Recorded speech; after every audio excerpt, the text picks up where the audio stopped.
My name is Khalil Deterra. I am an artist, a founder, and also a tech enthusiast. I was born and raised in the Bay Area, in Berkeley, California. Anyone here from the Bay? Wow, no one. That's awesome. We're representing. Let's go. And I think as we're saying, like we're entering a new paradigm.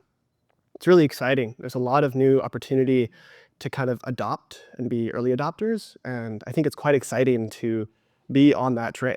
You know, I wanted to talk about AI and creativity, right? I think as someone who is interested in tech and also interested in art, there's a lot of opportunity to kind of combine the two in this day and age, whether it's using social media and posting and content creation stuff, or using large language models. I think we all had like an aha moment where at some point we realized what we could do with AI. And for me, it was like, 2.5 years ago. I forget exactly when ChatGPT released. But maybe for some of you guys, it was like maybe GPT 2 or 3 on Playground. But for me, it was 3.5 when it released to everybody else. And I don't know, it's just so magical to be able to like paint with language, if that makes any sense. And that was like fascinating. You can be like a creative director for technical stuff and just be this overseer for an agent, which is really interesting to do because that wasn't really something that was as feasible as it is now.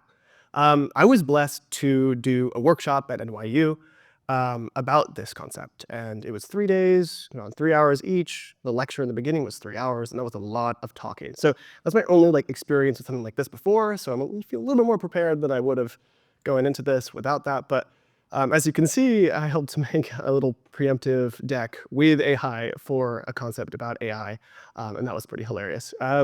But I want to introduce you to a concept called the Creative Copilot. And this is what I talked about during my NYU presentation and workshop. It's an idea about using large language models as kind of a second brain for creatives. And I think this is really interesting because, in all honesty, creatives want to be making stuff and creating stuff and not doing the logistics of producing or coordinating large crews. And using a copilot is a way to do that. So what does a creative copilot entail?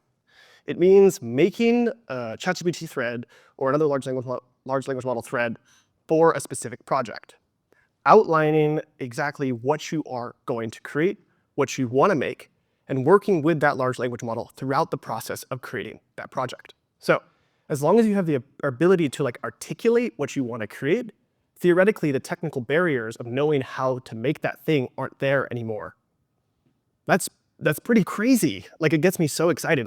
Just got goosebumps. Jeez.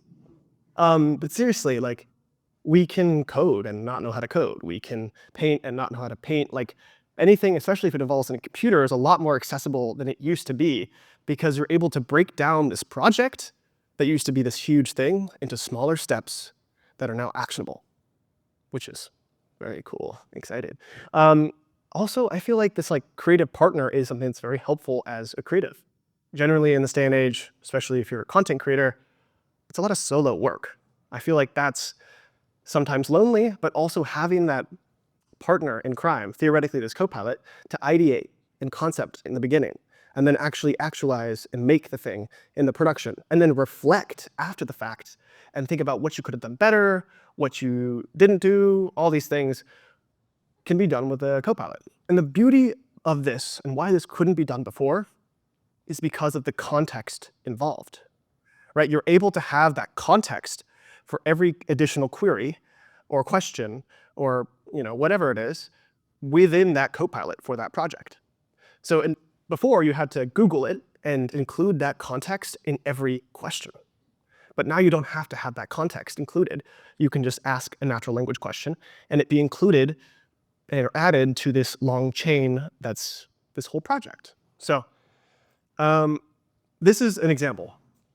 I was using ChatGPT to come up with data visualizations. I had never done something like this before. Who knows how to code in this room? Python. Okay, decent amount of people. All right, but not everyone, obviously. My experience with coding is just like a half semester or like semester in high school. And I didn't really know how to do what I wanted to do. but I knew what I wanted to do. So I was able to articulate and create a Copilot and articulate what I wanted to make. I wanted to make a data visualization, but what kind of data did I want to visualize? Okay, we came up with a concept. That's crazy. We came up with a concept, color data visualization. I feel like it's pretty applicable and pretty easy to visualize. And so I made a color data visualization for a video I made. So this is an example. As you can see on the left is some color data, and in the middle is a video I made that is representing this data. And then on the right is a 3D scatter plot that I used a large language model to help create. It's pretty jank. It's not fully there, this is early, this is 3.5 and not 4, but it's there. That's something I couldn't do without a large language model, but I wanted to do.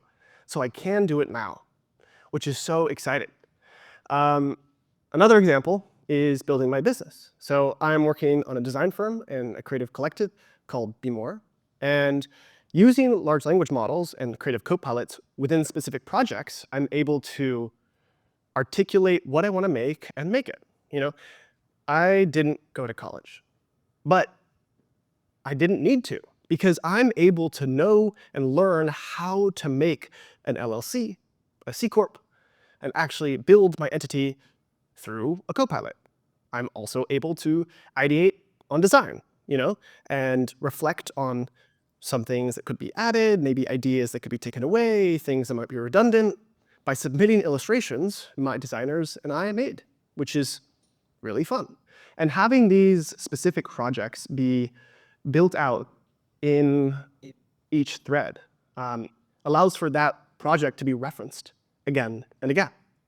So you can go back and reference that exact project about this tote bag that we're working on and ask it for future steps and next things to do, and kind of have that project manager, which is super, super powerful. This is our first product, the Be More book, and this would not exist without the assistance of large language models. It just made everything so much more accessible, which is very, very, very exciting. In an automated world, creativity is the valuable asset, and that is so exciting. This is an idea. I feel like when you are an artist or creative, you have the ability to come up with ideas, right? And that's fun, it's exciting, it's things we can do, but the barriers to entry, the skill or the talent involved with making that thing is no longer as much of a barrier as it used to be. So then the idea, or coming up with that idea and articulating that idea to a great capacity, becomes the valuable trait, which is super cool, because that's kind of what I do, But this is another example, right? So this is kind of my setup, and this is how I do things. I have a vertical monitor right next to my desk setup that I genuinely almost always have ChatGPT on, or another large language model like Claude or Anthropic or other things. And this is an example of something that you can make, right? I don't really know how to use Photoshop very well, unfortunately.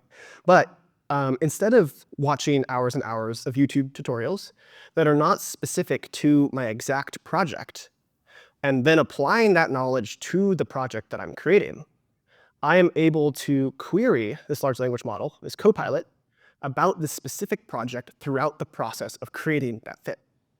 I can submit images of what I'm making, screenshots of my Photoshop UI, ask it questions, what buttons do I click? What things do I do here? Those are specific questions that Google could never dream of answering, unless it's Gemini. But, so I think that's a specific example, right?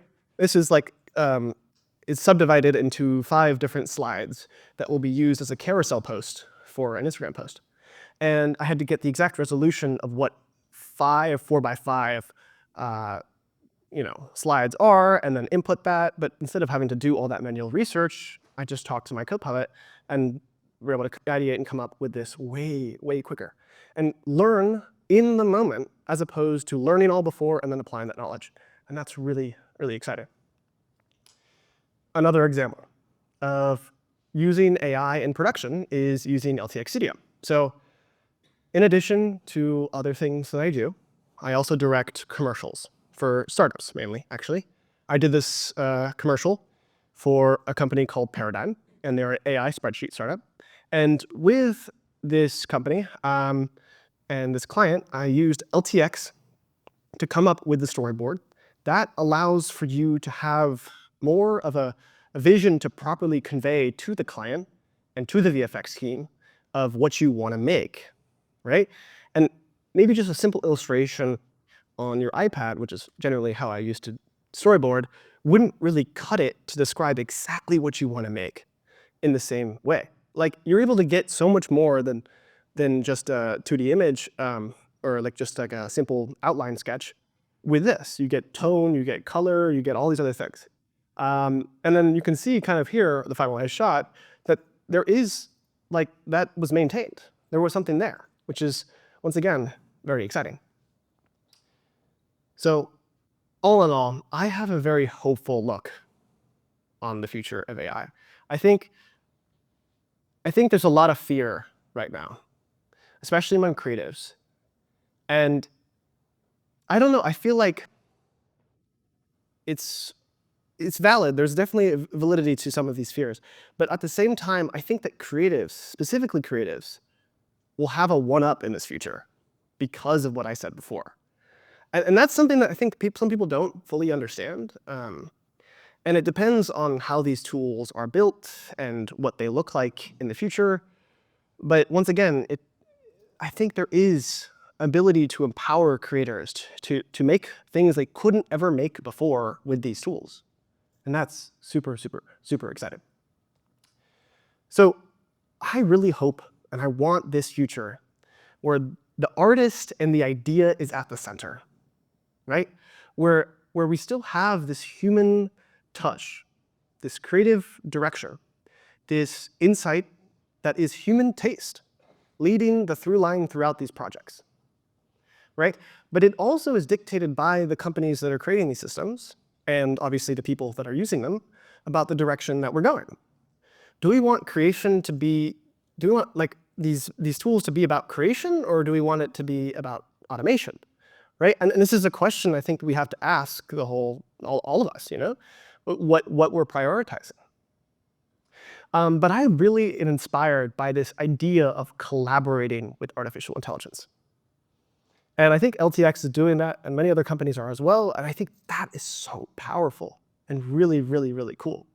Because then you're empowering people, you know? And there's so much beauty to that. But all in all, I think the true value lies in the creator's vision, and not just the tool. All right, thank you guys. That's all I have for today.